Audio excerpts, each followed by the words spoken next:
खुद भिख मंगा।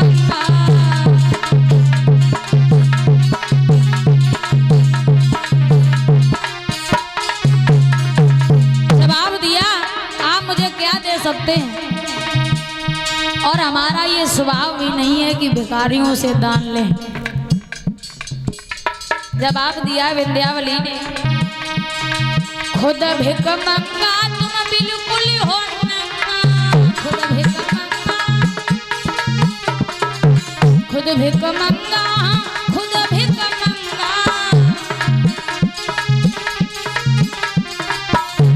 हमें कहा दियो खुद भिख मंगा, हमें कहा दियो खुद भिख मंगा, हमें कहा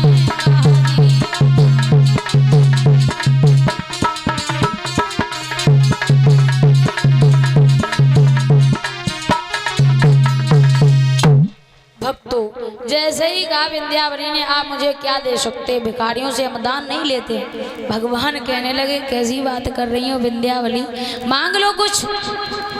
विंध्यावली कहने लगी प्रभु हमें तो कुछ भी नहीं चाहिए। अब विंध्यावली इधर खड़ी हुई थी और बलि इधर खड़े हुए थे, बीच में भगवान खड़े हुए थे। दौड़ करके विंध्यावली के पास पहुंचते हो, जवाब दिया तुम कछु मांग ले। वे कहती हमारे पति से पूछ लो, जे कछु मांगे तो मांग ले। बलि कहते हमारी पत्नी से पूछो, और विंध्यावली कहती हमारे पति से पूछो। भगवान को मानो फुटबॉल जैसा बना लिया, दौड़ करके इधर भागते हैं, दौड़ करके इधर। भगवान को भक्त ही नचा पाता है, भक्त के बस में भगवान होते हैं। भक्तों, बलि कहने लगा प्रभु वैसे तो हमें कुछ नहीं चाहिए, लेकिन पास में इस बलि की एक कन्या थी जिसका नाम था रत्नमाला। वो सोचने लगी कितना छोटा सा, क्योंकि 52 अंगुन के बनकर गए ही थे ये, तो सोचने लगी वो रत्नमाला ये कितना छोटा सा बालक है और इसने हमारे पिता को छल लिया। अगर ये हमारा पुत्र होता तो मैं इसे अपने स्तनों से जहर लगा करके दूध पिला करके इसे मार देती। ऐसा रत्नमाला ने मन में विचार किया। भगवान तो सब जानते, तन की जाने मन की जाने और जाने चित्त की चोरी। ऐसे प्रभु से कहा छिपो जके हाथ जगत की डोरी। भगवान समझ गए कि विंध्यावली की बेटी जो है रत्नमाला वो क्या सोच रही है। भगवान ने मन ही मन में कहा कि रत्नमाला तुझे भी ये मौका मिलेगा, लेकिन अभी नहीं, इंतजार करना पड़ेगा, क्योंकि अभी तो हम 52 रूप में हैं। इसलिए युग द्वापर में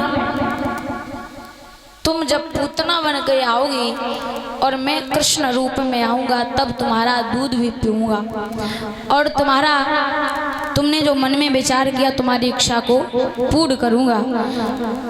ये भगवान ने मन ही मन में वरदान दे दिया। और इधर विंध्यावली कहने लगी महाराज हमारे पति से पूछो। बलि कहने लगा ठीक है प्रभु हम आपसे मांगेंगे तो हमें और कुछ तो चाहिए नहीं, बस आप मुझे ये वरदान दे दो कि जहाँ पर भी हम देखें, जहाँ भी हमारी दृष्टि पहुँचे, बस आपके ही दर्शन हो, बस आप ही मुझे दिखाई दें, जिधर हम देखें उधर आप ही दिखाई दें। भगवान ने कहा तदास्तु ऐसा ही होगा। ठीक है। आज भक्तों बलि जो है जिधर भी देखता है भगवान को दौड़ करके वहाँ पहुँचना पड़ता है। बलि के 52 दरवाजे, जिस दरवाजे की तरफ निगाह पहुंचाता है उसी दरवाजे पे भगवान को भाग के पहुंचना पड़ता है। अब इधर जब काफी समय बीत गया मैया लक्ष्मी को चिंता होने लगी, क्योंकि पति जब ज्यादा दिन के लिए घर से बाहर चले जाए ना तो पत्नियों को चिंता होती है। अच्छा जा बताओ मैया तुम्हारे पति जब ज्यादा दिन के लिए बाहर चले जाएं तो चिंता होते कि ना है? कोई कोई कह रही हमें ना होते क्यों मरेगा।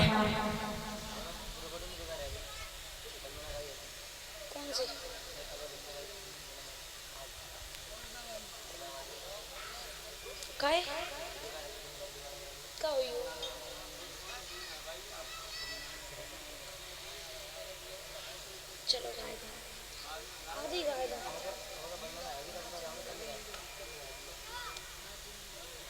दूसरी गाय दो। अब कर दिया,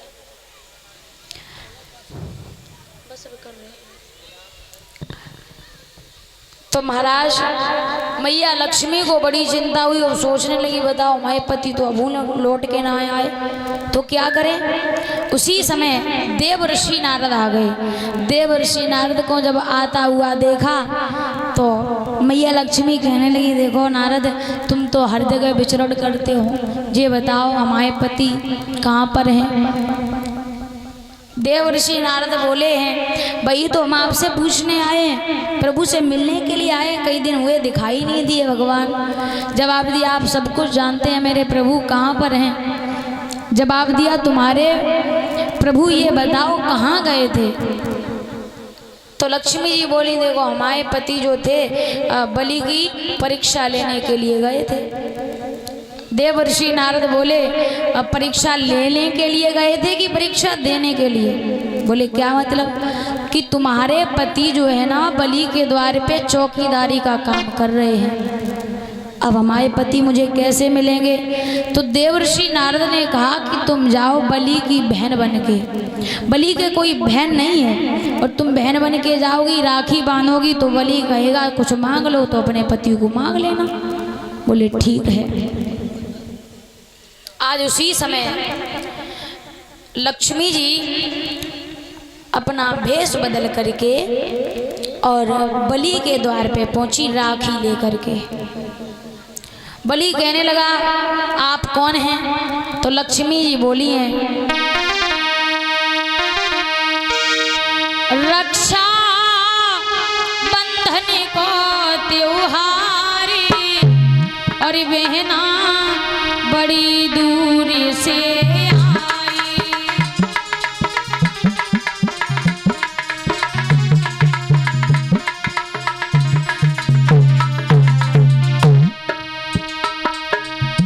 रक्षा बंधन गोरी त्योहार बहना बड़ी दूर से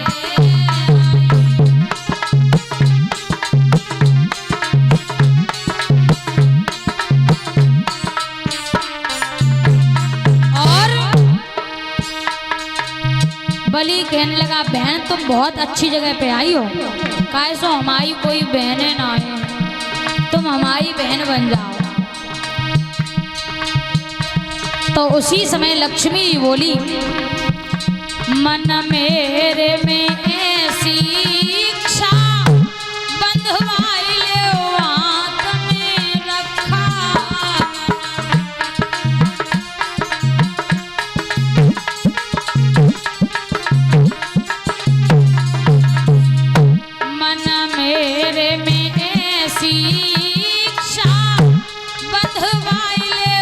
हाथ में रखा। सुनो भैया, तुमने जब अपनी बहन मुझे मान ही लिया है और हमने तुम्हें अपनो भैया मान लो है, तो अब कलाई आगे बढ़ाओ, हम राखी बांध दें। तो उसी समय बलि ने कलाई आगे बढ़ाई और लक्ष्मी जी ने राखी बांधी। और जब राखी बांध दी तो बलि कहने लगा, बहन देखो तेरे भैया के पास में काऊ बात की कमी ना है, भगवान की दया से सब कुछ है तेरे भैया के पास, तू जो मांगेगी आज तुझे वही मिलेगा। क्यों? क्योंकि तू मेरी धर्म की बहन है, इसलिए तू जो मांगेगी वही मिलेगा।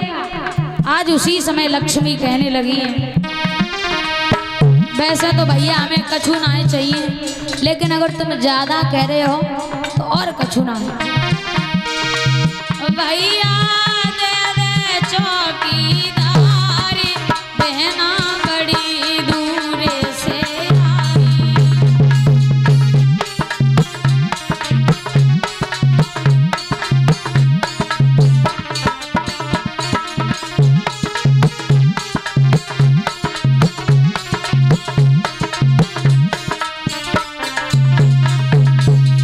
और कछु ना चाहिए भैया, केवल चौकीदार।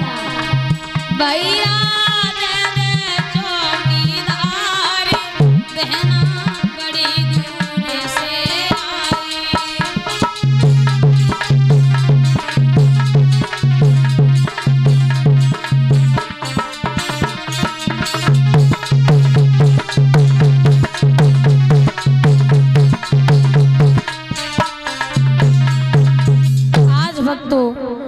इस प्रकार से लक्ष्मी जी ने जब कहा तो बलि कहने लगा हमारी बहन ने पहली बार चौकीदार को मांगा है, कहा कि कोई बात नहीं ले जाओ बहन। जब कह दिया कि ले जाओ, फिर बाद में बलि कहने लगा जे बताओ बहन तुमने चौकीदार को ही काहे मारे मांगो, जा से अच्छे अच्छे तुम्हारी सेवा करवेकता हम दे देते नौकर, ये चौकीदार में ऐसो कहा है। तब भगवान ने अपना असली रूप बनाया और मैया लक्ष्मी ने भी, दोनों ने ही भगवान श्री नारायण ने और लक्ष्मी जी ने बलि को दर्शन दिए। दर्शन करके बलि धन्य हुआ। इसके बाद में नारायण भगवान और लक्ष्मी मैया ये बैकुंठ धाम के लिए गए। बोलिए नारायण भगवान की। अब एक भजन ताली बजा के सभी भक्त गाएंगे।